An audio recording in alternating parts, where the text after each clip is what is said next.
بسم اللہ الرحمن الرحیم۔ السلام علیکم۔ دار ارقم اسکول سرگودا کی آن لائن کلاس میں آپ سب کو خوش آمدید۔ پچھلے لیکچر میں ہم نے خواجہ حیدر علی آتش کی غزل پڑھی تھی، آج ہم اس کی مشق کریں گے۔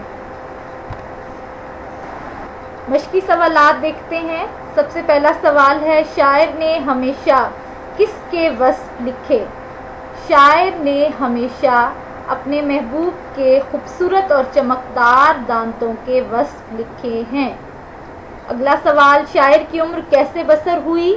شاعر ساری عمر جاگتا رہا اور ان کا نصیب سویا رہا۔ دراصل شاعر اپنے حالات کو سازگار بنانے کی کوشش کرتے رہے، مگر ان کی سب تدبیریں الٹ ہو گئی۔ جو مانگا وہ کبھی نہ ملا اور جو نہ مانگا وہ بن مانگے مل گیا۔ شاعر نے اپنی کشت سخن کے بارے میں کیا کہا ہے؟ شاعر نے اپنی کشت سخن کے بارے میں کہا ہے کہ یہ بغیر محنت کے ہی سرسبز و شاداب رہی، حالانکہ کھیتوں پہ محنت صرف کرنی پڑتی ہے، ہل چلانا پڑتا ہے، بیج بونا پڑتا ہے، تب جا کے ہری بھری فصل لہلہاتی ہے۔ لیکن شاعری خداداد صلاحیت ہے، یہ کسی کی محنت اور ریاضت کا نتیجہ نہیں ہوتی۔ اگلا سوال دیکھیے، برہمن کو کس بات کی حسرت رہی؟ برہمن کو اپنے ہاتھوں سے تراشے ہوئے بتوں سے باتیں کرنے کی حسرت رہی۔ شاعر کا قلم کیا کرتا ہے؟ شاعر کا قلم اپنے محبوب کے دانتوں کے وصف بیان کرنے میں موتی پروتا ہے۔ سوال نمبر 2، مدرجہ ذیل تراکیب کے معنی لکھیں۔ وصف دندان یار، محبوب کے دانتوں کی خوبیاں، فکر کشت سخن، شعر موضوع کرنے کا خیال۔ سوال نمبر 3، متن کو مد نظر رکھ کر کالم الف میں دیے گئے الفاظ کو کالم ب کے متعلقہ الفاظ سے ملائیں۔ اندھیرا، اجالا، وصف، دندان، قلم، موتی، عمر، بسر، جاگا، سویا، فکر، سخن، زنخداں، کنواں، مزہ، غم۔ سوال نمبر 4، درج ذیل شعر میں موجود تشبیہ کے بارے میں اپنے استاد سے آگہی حاصل کریں۔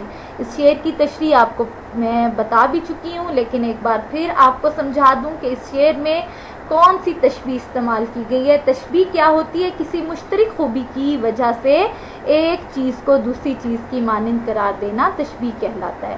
اس شعر میں شاعر نے محبوب کے خوبصورت چمکدار سفید دانتوں کو موتیوں سے تشبیہ دی ہے۔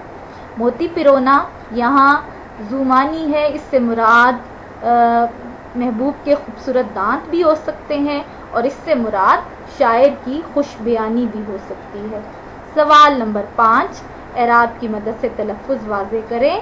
یہ سوال 10 جماعت کے نصاب میں ہے، لہٰذا اس کو ہم 10th میں کریں گے۔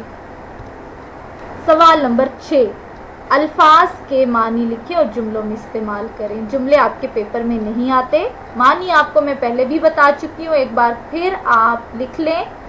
وصف، خوبی، بخت، مقدر یا نصیب، برہمن، پنڈت، ہندوؤں کا عالم جو مذہب کا اجارہ دار ہوتا ہے۔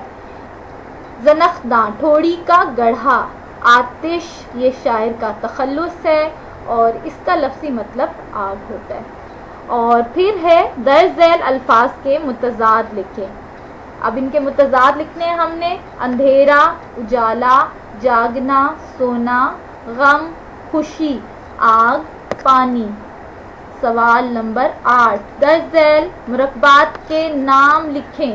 میں آپ کو مرکبات کے بارے میں پہلے بھی بتا چکی ہوں، پچھلی مشق میں ہم نے مرکبات اضافی کیے تھے۔ اب دیکھتے ہیں یہ مرکبات کس قسم کے ہیں۔